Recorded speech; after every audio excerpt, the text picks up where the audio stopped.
Kirsty TV is about the power of sharing stories that heal ourselves and heal others. My guests share their most intimate stories and lessons learned along the way.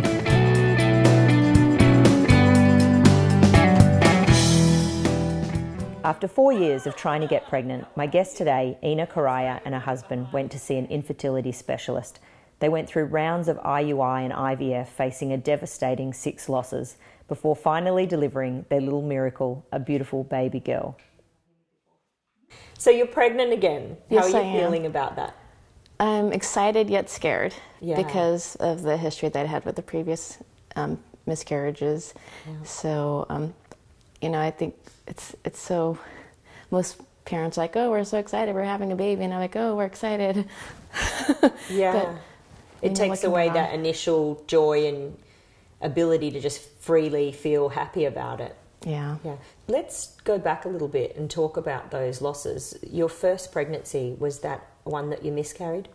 The first pregnancy was pretty hard. I lost my daughter, Mia, at almost 20 weeks gestation. Mm-hmm. My water just broke early. And at the time, I wasn't seeing a high-risk doctor. And in hindsight, I had some warning signs where like my water was leaking, but you know, you hear about women, oh, I peed in my pants and everything. I thought, oh, that's what that is. It's just part of being pregnant. And when that trickle just became the gush of water, it was hard. I thought, you know, even when that happened and I went to the hospital, in my mind I thought, oh, you know, they can just keep me on bed rest and I'll have a healthy baby in a few more weeks. But unfortunately, on the way to another hospital, the nurse in the ambulance said, you know, this baby isn't going to make it. And that's when it really hit me. And like, you know, she was far enough along where I felt her kicking. And I named her, I called her Mia because she was a kicker like that soccer player, Mia Hamm. So did you have to deliver her? I did have to deliver her. They had to induce my labor. I mean, they gave me a choice of going home and to come back if I had a fever or, you know, severe cramping, or they could induce me. And I'm like, oh, I'm not going home. I'm just, give me the medication. And so they induced a vaginal delivery. How hard was that for you? It was so hard. That delivery, my mom was there, my sisters were there, my husband was there. A lot of people I loved were around me. And, you know, they tried to take pictures of me, and, you know, we got to hold my daughter, and they're like, Ina, smile. I'm like, how can I smile? I'm not going to be taking this baby home. Yeah. When you sent through some of the photos, there was one of the photos that was taken on that day of baby Mia's little feet in your hands. And it really struck me that a lot of people think when someone miscarries that they're not really a baby, or that they don't necessarily honour that you've had other children. And seeing that picture made me realise she was a baby and was almost full term. In a lot of ways, was, you know, she had 10 toes and 10 fingers, 2 eyes, 2 noses. I mean,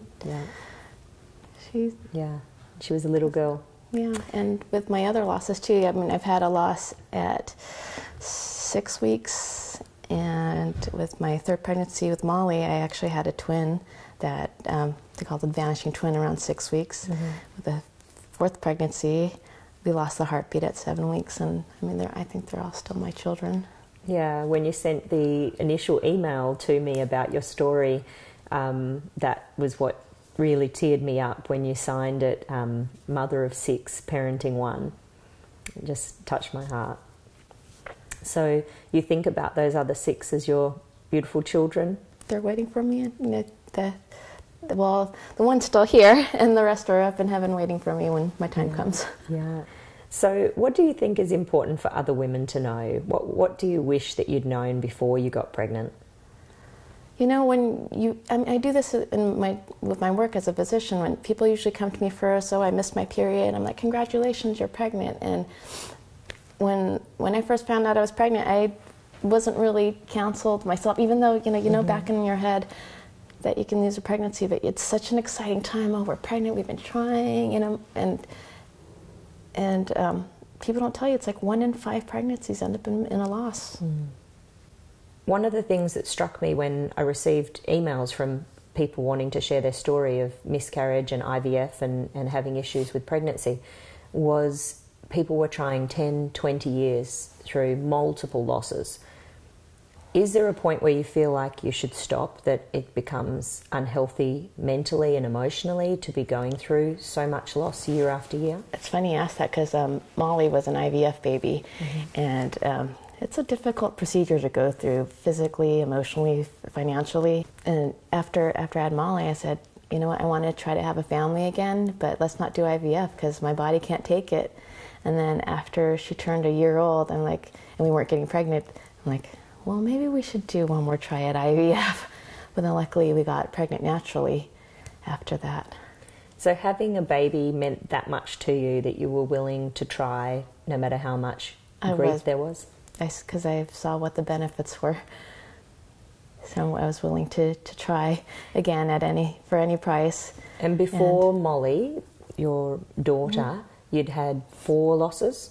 Before Molly, I had 2 pregnancies. With losses, and those 2 pregnancies were conceived through intrauterine insemination. So in terms of, if you could speak to other women who have gone through multiple losses, what advice would you have for them? My first advice would be don't try to conceive again until you're ready. And I think you're ready to conceive when you're ready to go through another possible loss. So you have to be prepared for that loss. So how has your husband coped with all of this as well? Because I think that we often forget the husbands. They're a big part of, and they lost a child as well.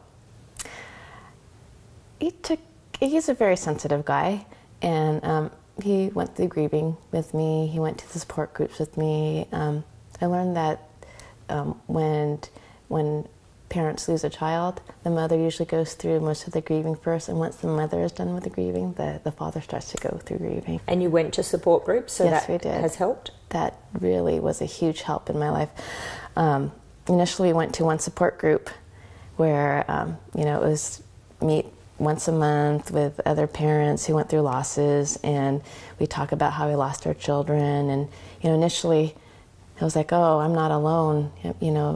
Other people are going through this tough time as well. And after a few meetings, my husband and I are like, this is getting kind of depressing. We want to learn how to move on with our life because, we're kind of optimistic people, and we don't want to stay there under that gray cloud. So in terms of when you lose a child, and with Mia losing your first one, obviously there is a distinction between a miscarriage and a stillbirth, but for different people there's different ways of honouring that. So what have you found you've needed to do to honour those births? Do you remember all of them as children? Do you do anything special on their birthdays? Mia's the only one where I actually have a birthday for her, and every year we go visit her at her grave and give her flowers. The very first year I remember baking her cupcakes and leaving her a cupcake there.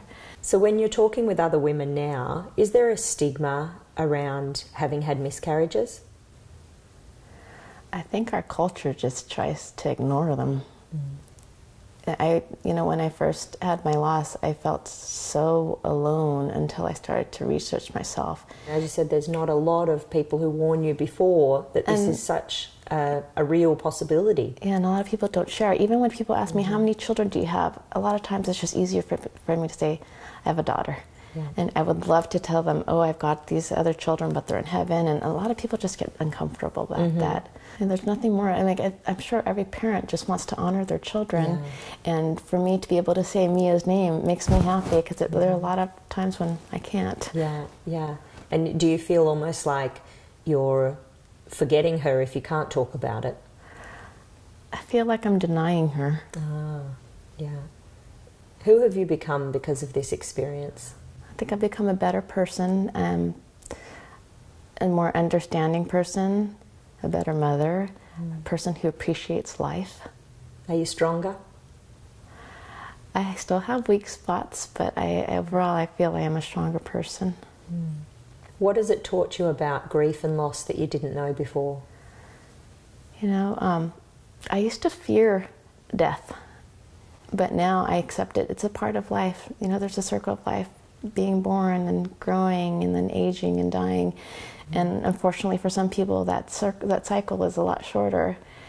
But yeah, I think people are afraid of death and talking about death and dying. Well, thank you so much for being here. Thank you so It's an much. absolute honour. So for all the women who are out there and men who have been through the loss of a child, I know that this is such a difficult and challenging time. I hope that Ina's interview provides you with some comfort and you realise that you can move forward, you can honour your child and remember them in a positive way. Make sure you get some support, and we'll speak to you soon on Kirsty TV. So don't forget to subscribe to the channel below. If you liked this video, share it, tweet us, Facebook us. I love receiving your comments, and I'll see you next time on Kirsty TV.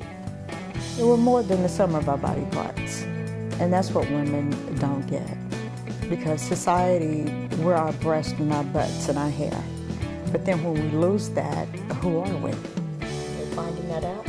Yeah, I'm finding that femininity is who you are in your